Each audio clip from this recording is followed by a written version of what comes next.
So this week we'll start out with a shout out from the Republic of Ireland, and pictured here is Barry Everard and his dog Bodie. His wife Emma sent me the pic, and they are sporting their new gear, enjoying the show from across the big pond. Right on. Well, we got the crew. Alan, Chris, Adam, Jerry, Austin. Got a few more down below. We'll meet in just a minute. But we're running up here, gonna get the top part of the Glen Cove to Red Slide section on. You ready, Jerry? They brought a Shiva out.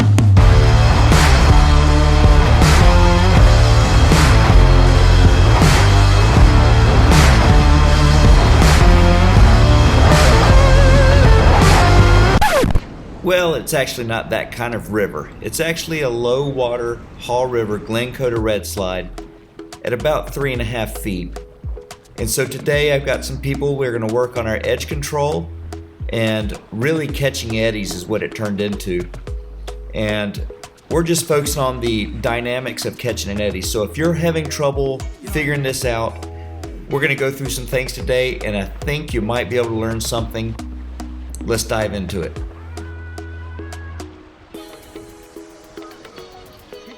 So right off the bat, catching eddies has a few components to it, but basically it comes down to driving through the eddy line into the eddy at the right angle with the right speed, and placing a couple key strokes along the way, and then edging your boat so that you don't trip when you get in there.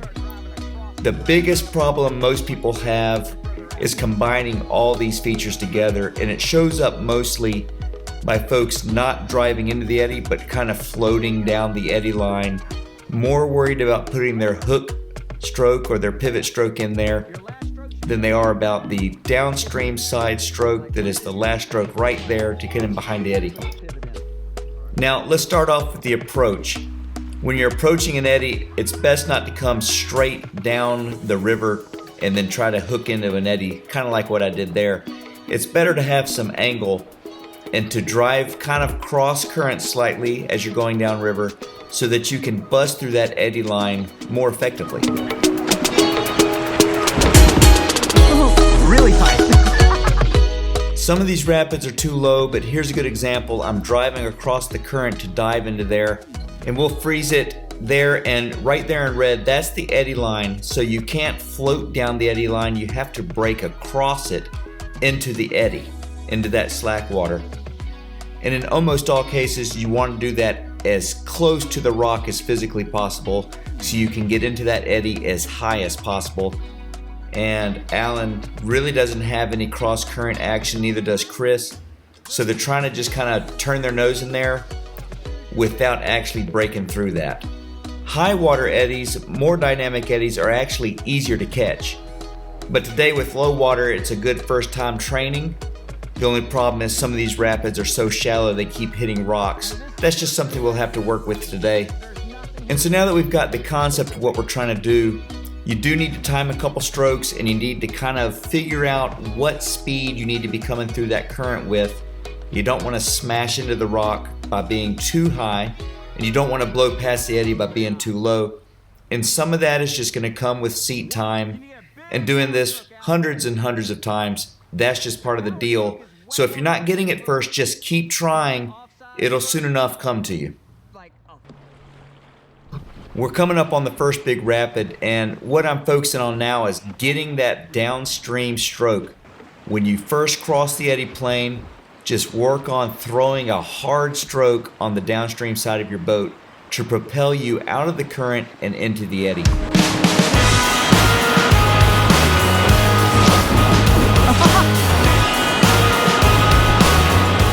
Now, along with catching every single eddy they could catch, I challenged the crew to try to surf every single wave they could surf, even if it was small or manky or a little bony or shallow. Just try to get in there and carve these rapids up as much as possible and make the most out of a low water run.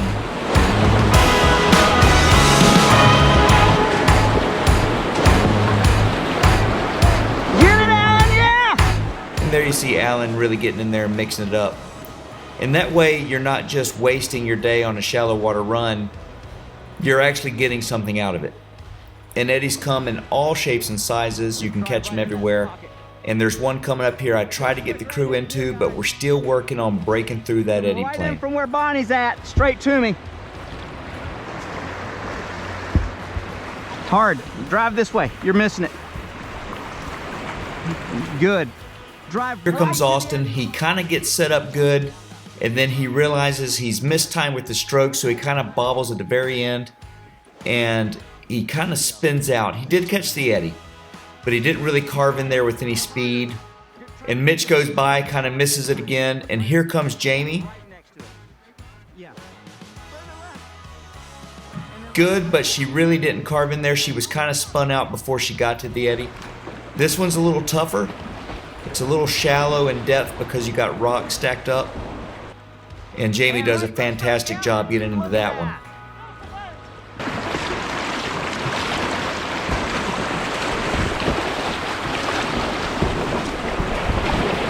Woo, that's a good one. This eddy here is a little more dynamic and easier to catch. And as you see, people are worried about turning their boat even before they break through the eddy plane. Bonnie misses and has to kind of pull in way downstream. Austin is turning his boat upstream before he breaks through. Right there, if that was a big eddy, it would be really easy to trip. And Alan came in too low. We'll get there, we just got to keep working.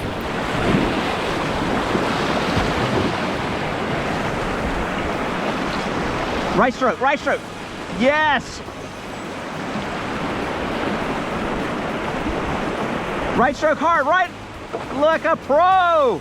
Now when you break through the eddy line, you want to break straight through it with your boat and spin out on the downside. Austin did not quite break through, and here's a good example of eddy bounce. Alan got bounced right beside the eddy because he didn't break through the plane.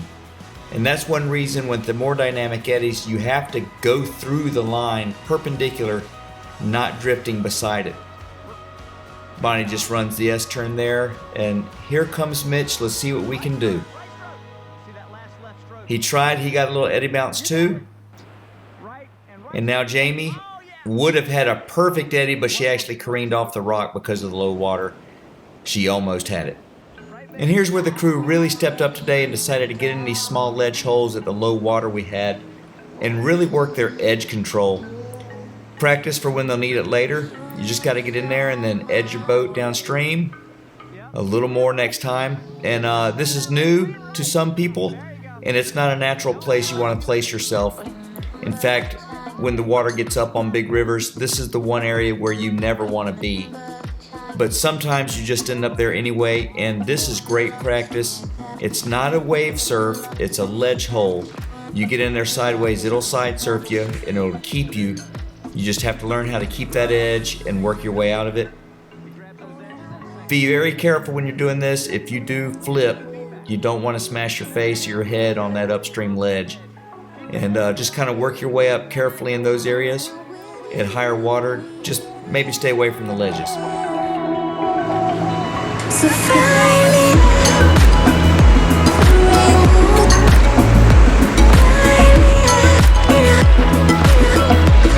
Oh yeah. Right to me. Further, further. Pedal on the right. One right foot now again. That's it. Very good. Very good.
So what Austin's doing now is kind of an introduction to a jet ferry or an elevator move. We're trying to get over to the center of the river without going downstream, and the way he was doing that is using the surf wave to get over there. And he did a great job. Just another way of practicing getting across and around a river and staying in control. And it may not feel like it, but I can see progress demonstrated by Austin. Everyone was getting the hang of it, and it just takes trying it over and over and over again. Don't get discouraged, just keep on pounding.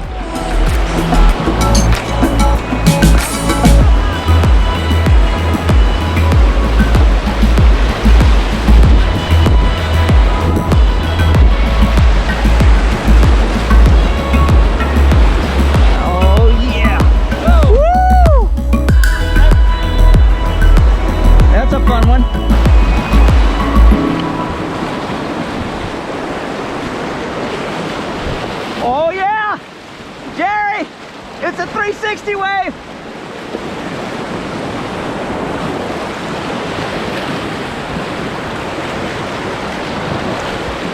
Oh, come on!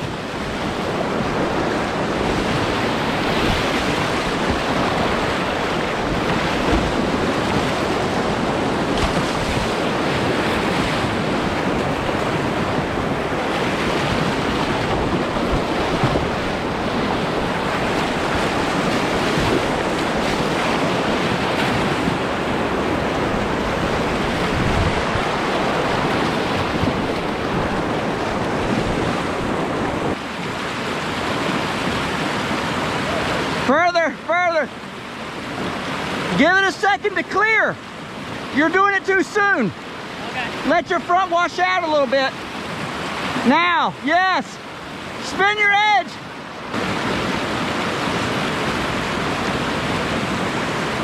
Now, right edge. And back to last week's video on edge control. Jerry's still working on his 360s, getting better and better. Just working on that edge transfer, which is when you go from one side to the other, and how the timing of that looks. He's doing it just a little late and it's tripping him up, so he's getting there.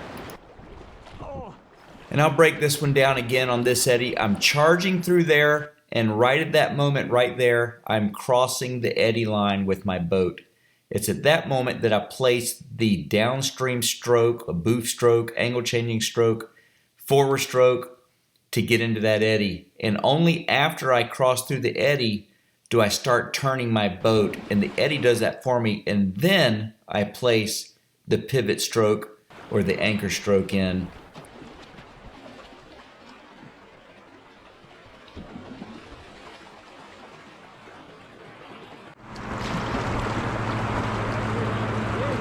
Very nice, Austin! Perfect!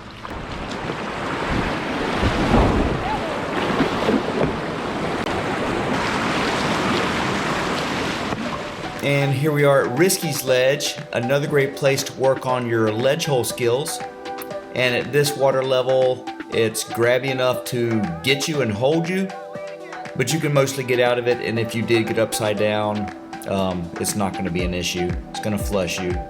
If you did have to swim, you could just stand up and walk away from it. But it's got enough current pulling you back in there where you have to do it honest to stay upright. Just get in there, lean over, scull that, find some flow, find some good water that's going to lift your paddle. Keep leaning right. Do not drop that left edge here. If you're facing the other way, lean left and don't drop the right edge. And be patient. Sometimes it takes a while to find your little exit, and that's like with any hole you get in. Here I'm working myself forward to get to the outflow that it should be right there, and then you're out of the hole. And sometimes when you're learning, this kind of thing happens. We got a T-rescue going. He missed it, and then he swam. Almost had it, Mitch. Pick your feet up, you got a tree coming your way. And out of air. Yeah, you had a good shot.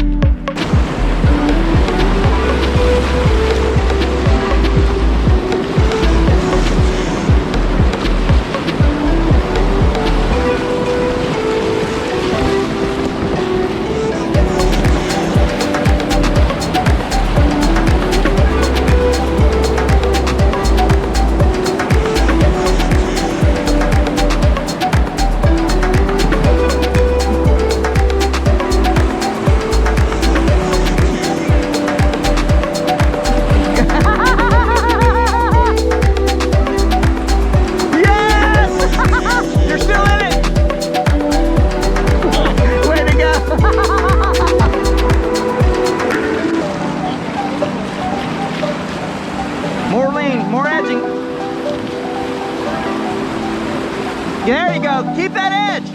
Lean it. Lean it. Work your way forward with your strokes. Yes. Good recovery. There you go, Chris. Fantastic. Yep. Nice. There you go. Keep going. Keep going. Keep paddling forward. Get to that outflow. Yep. Almost.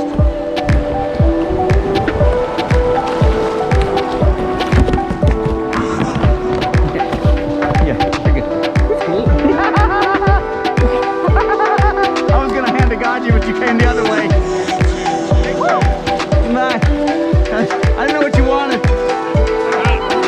Did you? Yeah. I missed it. Do it again. Very nice, Chris.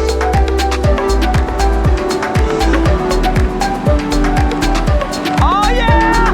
Look at that! Look at that tailing! Yes!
I found a little pocket I didn't like.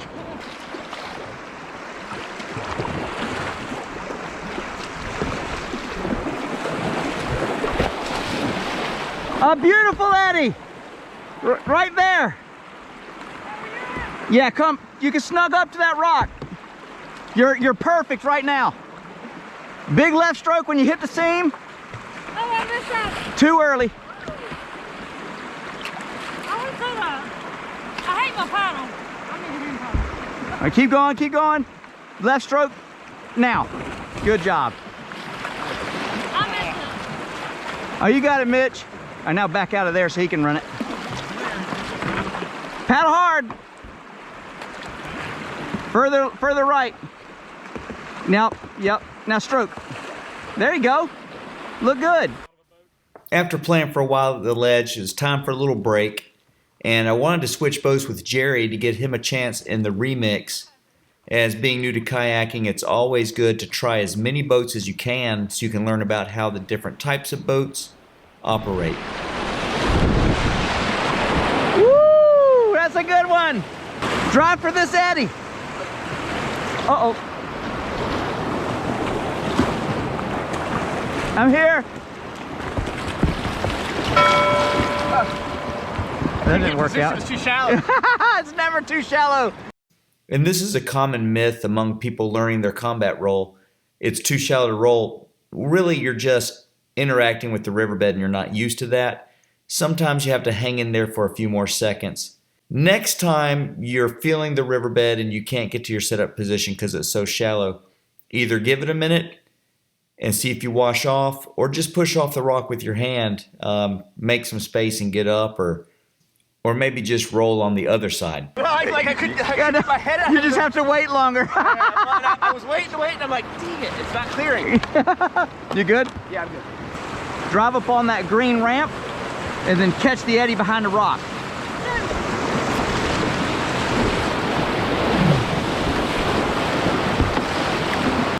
We're finally here at Big Kahuna, the biggest, baddest eddy on the run, and it's a fun one. Catch this right side, and at this water level there is one rock you have to negotiate as you're catching the eddy. So you can either go in front of that or behind it, but that's a great eddy. At higher levels it's even better. So everyone had a lot of fun trying to catch this one.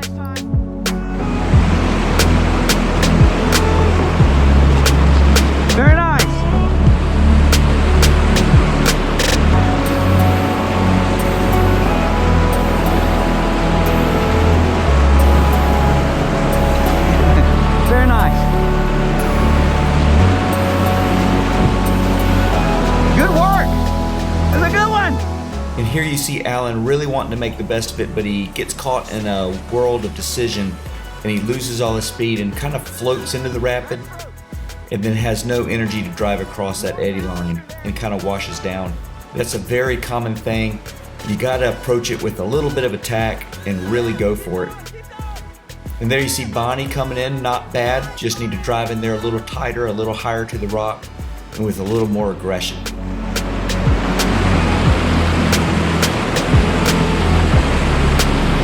Power hard!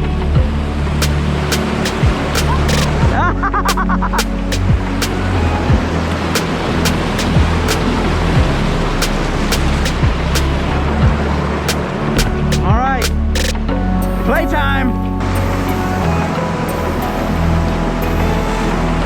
Jerry, what are you doing?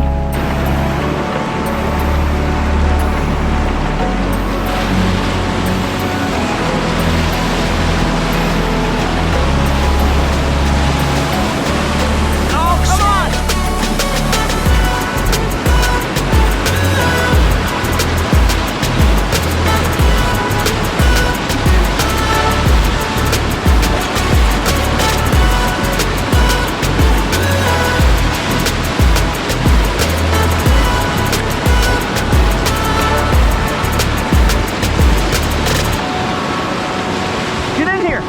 Yeah, we'll do double surf. Get in, stay in.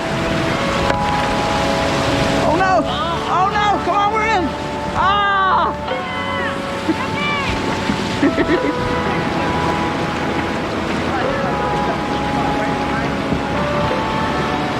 Yeah, Jamie! Very good!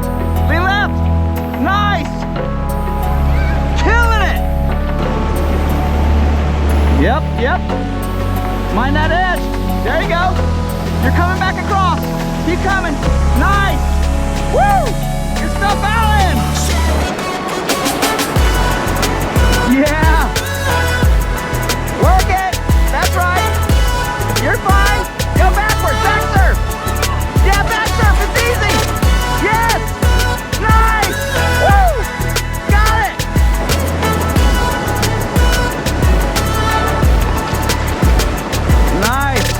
Oh, look at him! It was really fun to watch everybody diving in and really mixing it up in all the features. I hope they felt it as well, but I saw a ton of progress across the board, and that's what it's all about.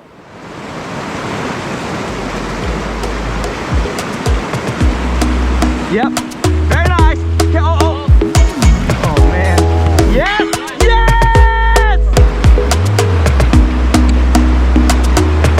Yes, sir. Oh, yeah. Yes. Get in there, Jamie. Yes. Oh, yeah. Woo. Y'all are killing it.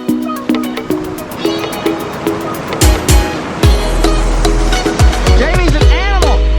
Oh, yeah, look at that. Oh, so close. Lean right.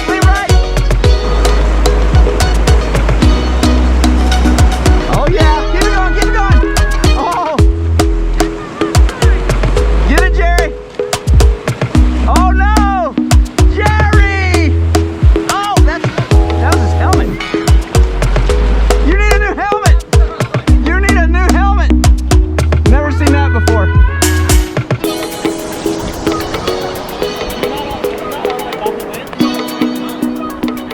And WRSI has done a recall on these helmets before with these clips coming undone when they're not supposed to. And I just recently sent Pete's in and got the new one. I'm not sure if that helmet is part of the recall, but that's a safety concern and something I hope gets resolved, because you don't need a helmet that won't stay on. Jerry did have it clasped on. I went back and looked at video. It was buckled. Who's to know if it was buckled properly or not, but I would have a hard time using that helmet in the future, knowing that it came off when I needed it most. But all in all, we had a fantastic day. And you know you can't get on the awesome stuff all the time, but use these days when you have them to just get out there and work on whatever it is you need to work on and just make the most of it. Hopefully this video helped explain some things, and maybe it'll even help you catch eddies, catch a surf a little better, and improve. Super proud of the crew for getting in there and mixing it up. And if you would, leave me a comment, let me know what other videos you'd like to see in the future, and I'll see you guys on the river.